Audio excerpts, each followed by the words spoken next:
Bonjour à tous, bienvenue dans votre chaîne Maths et Physique en poche. Dans cette séance, je vais aborder un sujet d'examen en baccalauréat d'un pays arabe. C'est vraiment un sujet important qui englobe tout ce que vous avez vu dans votre cours sur les transformations liées aux réactions acide-base. Alors, le sujet est devant vous. Faire stop à la vidéo pour bien lire. Ensuite, vous répondez aux questions posées et enfin, vous faites la comparaison de vos réponses avec les miennes. Alors, vous avez le sujet, voilà. Toutes les solutions aqueuses sont prises à 25 degrés, température à laquelle le produit, bien sûr, température à laquelle c'est 25 degrés, le produit ionique de l'eau pure est KE. On néglige les ions provenant de l'ionisation propre de l'eau. Donc là, une monobase, voilà, une monobase B est considérée faiblement ionisée dans l'eau si le taux d'avancement T1 de sa réaction avec l'eau est inférieur à ou égal à 5-10-2. Donc on prépare une solution aqueuse S1 d'ammoniac de concentration C1 10-2 mol par litre et de pH 10,6.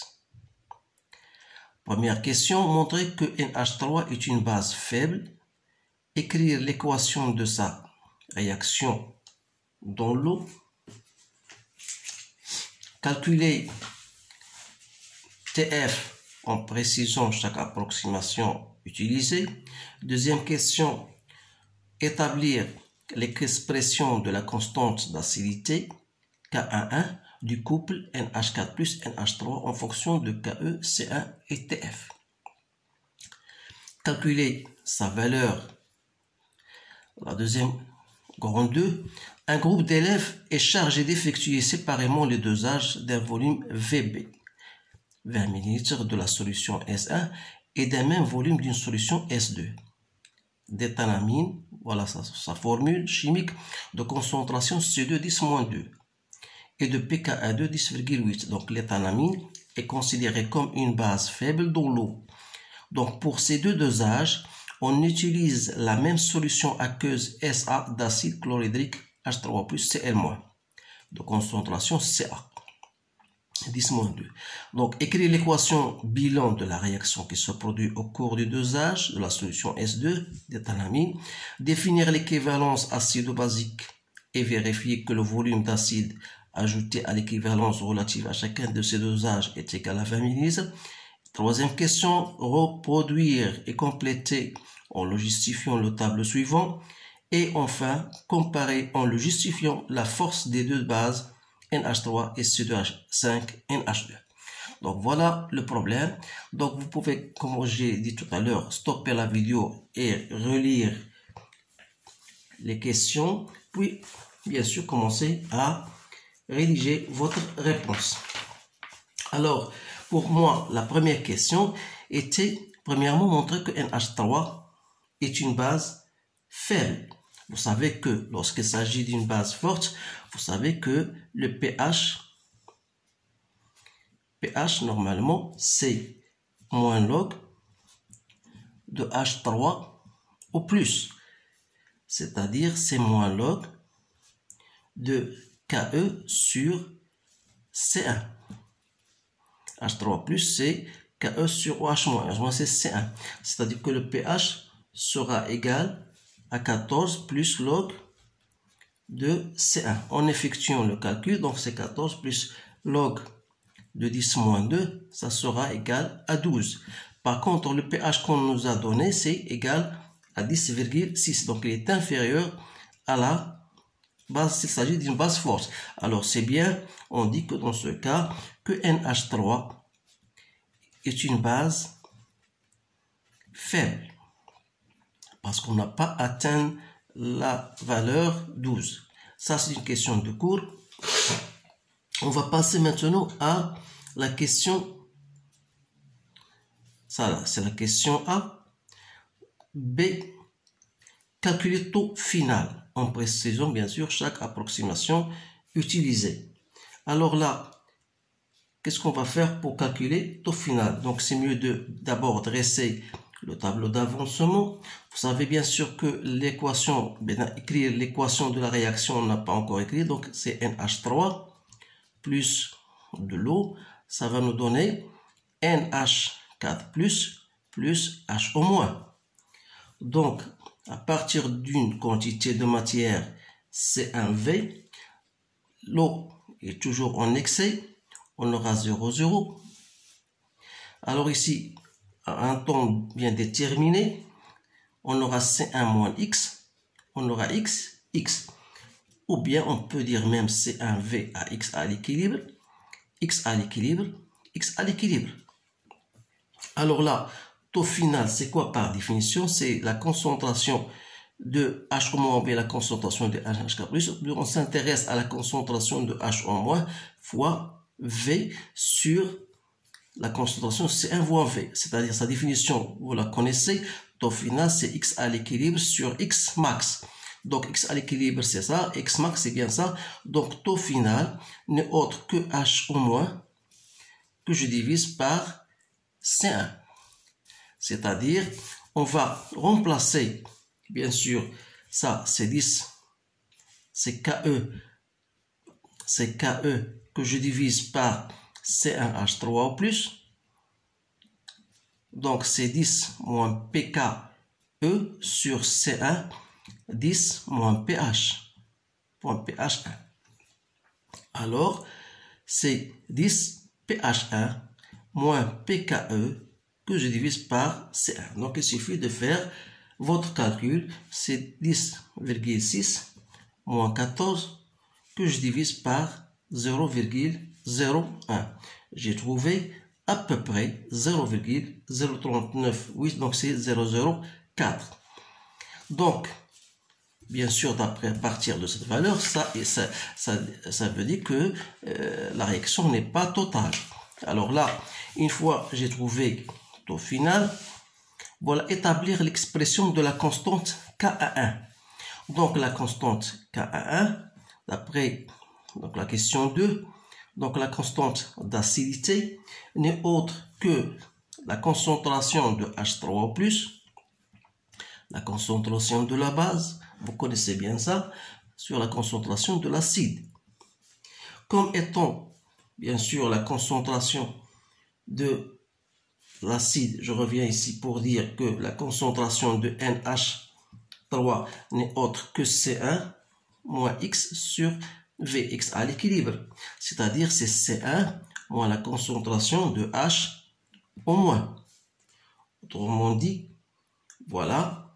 Donc c'est C1, la concentration de H au moins en fonction de taux, c'est C1 taux final. D'une part. D'autre part, vous savez que la concentration de NH4+, c'est aussi la concentration de H au moins. Et dans ce cas-là, on aura Ka1, c'est concentration sera égale à KE, la concentration de NH3 sur la concentration de NH4+.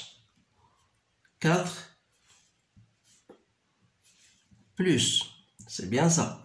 Donc c'est KE. Donc on a dit, pardon, si la concentration de H3+, c'est KE sur la concentration de H au moins.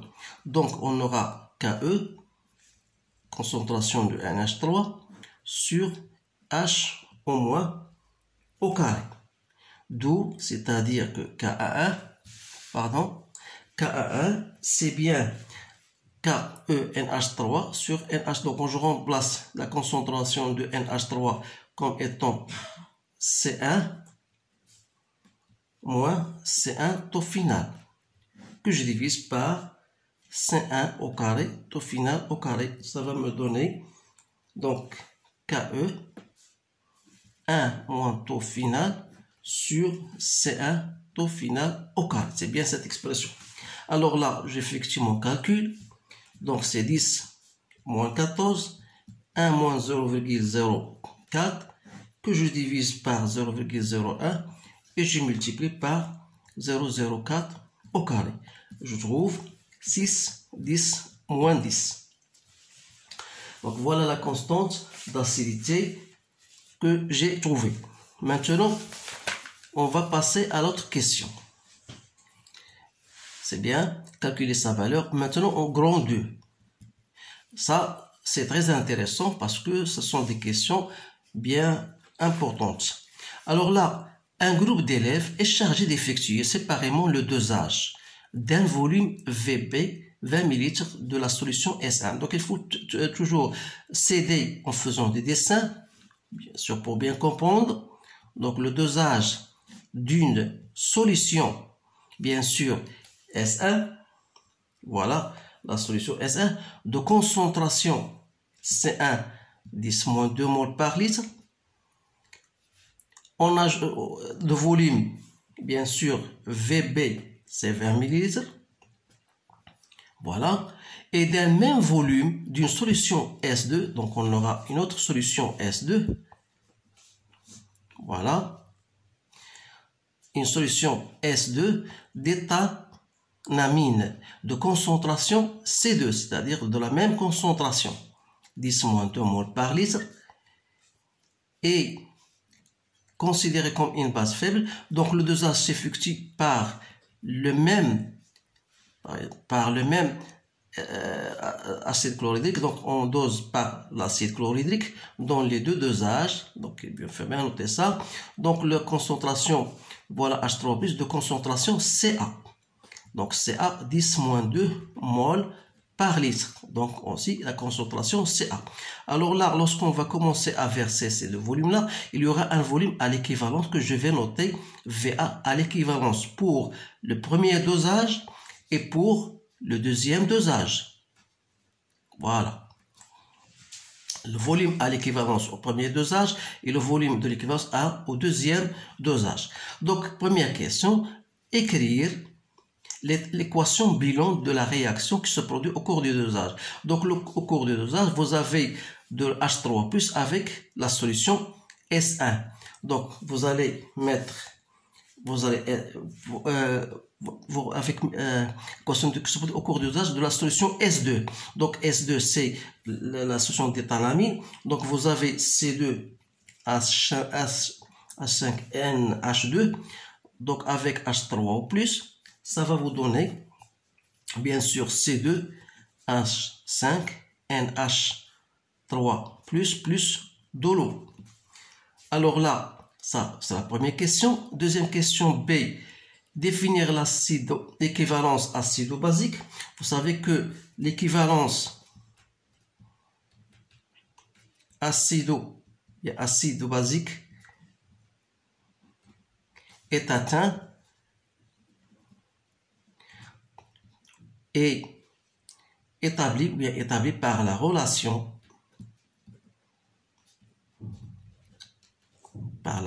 suivante, c'est-à-dire on aura CA VA à l'équivalence 1 égale à CB, bien sûr, pour le premier dosage, CA VA égale à C1 VB. Par contre, le deuxième, c'est pour le premier dosage. Donc, pour le deuxième dosage, on aura CA VA à l'équivalence 2 égale à C2 fois V2. Donc, V2, on a bien utilisé le même volume, V2 égale à VB. Donc, V2 égale à VB. Ça, c'est pour le deuxième dosage. Alors là, donc, après avoir fait cela, on veut dire, voilà, définir l'équation et vérifier que le volume d'acide ajouté est égal pour les deux dosages, est égal à 20 ml. Alors là, il faut chercher le volume versé, qui n'est autre que VA à l'équivalence, soit pour le premier dosage qui est égal à C1 VB sur CA, donc c'est 10-2 fois VB sur 10-2, donc c'est bien 20 ml. Et même pour le deuxième dosage, c'est C2 V2 sur CA, c'est toujours, ça va vous donner le même résultat, donc 20 millilitres. Donc c'est bien ça. Maintenant, après avoir répondu à cette question, on va passer à la question C. Reproduire et compléter en le justifiant le tableau suivant. Donc le tableau suivant, ça vous montre le dosage de SA et le dosage de S2. Volume VA de SA, c'est-à-dire le volume versé. Donc lorsqu'on n'a rien versé, on trouve que le pH de la solution S1 égale à 10,6, c'est bien donné dans le sujet. Alors là, on vous demande de déterminer le pH lorsqu'on a versé 10 ml. Et quel sera le pH du dosage S2 lorsqu'on n'a rien ajouté, c'est-à-dire à l'état initial, c'est-à-dire on va chercher le pH de S2 à l'état initial. Alors, ce sont deux questions très intéressantes. Alors là, il faut quand même bien remarquer que 10, c'est-à-dire c'est le volume ajouté de SA, égal à 10 ml. Ça veut dire quoi? C'est le volume à l'équivalence que je divise par 2. Alors là, une fois vous savez ça, que lorsque le VA égale le volume, à moitié de volume à l'équivalence, on aura le pH égal à pKa.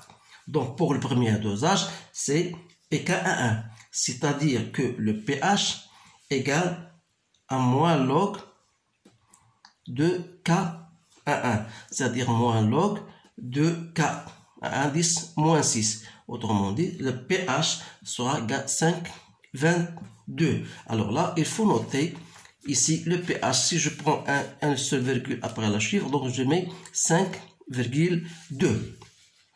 Mais pour le pH de la solution 2, comment je vais le trouver lorsqu'on n'a rien ajouté? Alors là, c'est un peu plus compliqué. Vous devez quand même mettre, voilà.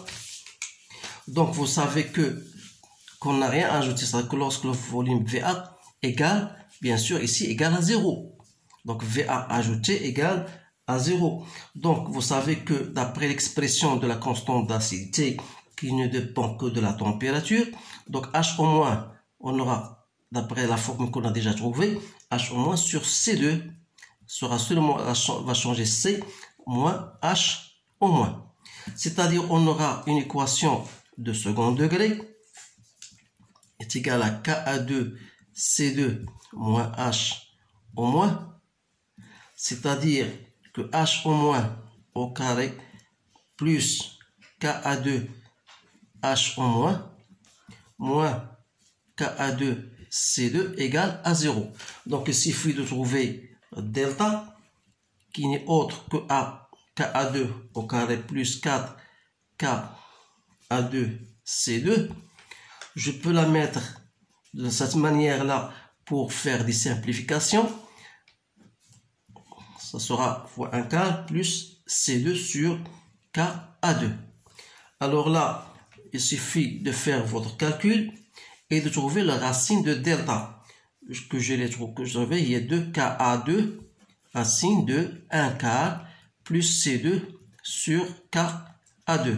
Donc vous avez bien sûr les valeurs de chacun de ces termes. Alors il suffit de trouver Ka2. Ka2 c'est 10 moins pKa2, c'est-à-dire 10 moins 10,8. Vous allez trouver c'est 1,58, 10 moins 11.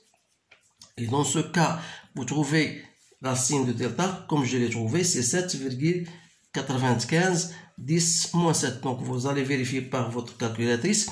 Dans ce cas, je peux déterminer H au moins, qui n'est autre que moins Ka2 plus racine de delta sur 2A. Alors là, je trouve c'est 3,9710 moins 5. Et par suite, je peux en déduire, bien sûr, H3 au plus, qui n'est autre que 10 moins 14 sur la concentration de H au moins. J'ai trouvé 2,5, 10 moins 8. Alors là, le pH, c'est moins log de H3 plus. Donc c'est 7,6. Alors là, qu'est-ce que vous remarquez? Vous remarquez que le pH de la solution S1, lorsqu'on n'a rien ajouté, c'était 10,6, alors que le pH de S2 trouvé, c'est 7,6. Alors ça veut dire que le pH de S1 est supérieur à le pH de S2. Et comme la basicité augmente avec la valeur de pH, ça veut dire que S1 est plus basique que S2. Autrement dit, S1 donc est plus forte que S2. Donc voilà la réponse de ce sujet. Donc je trouve que c'est un sujet bien sûr qui mérite plus de concentration. Donc essayez bien de relire et de refaire cet exercice parce que ça englobe toutes les notions que vous avez vues en cours. Alors là, je vous souhaite, il ne me reste qu'à vous remercier de votre attention. Essayez de partager et je vous dis bonne chance et à bientôt.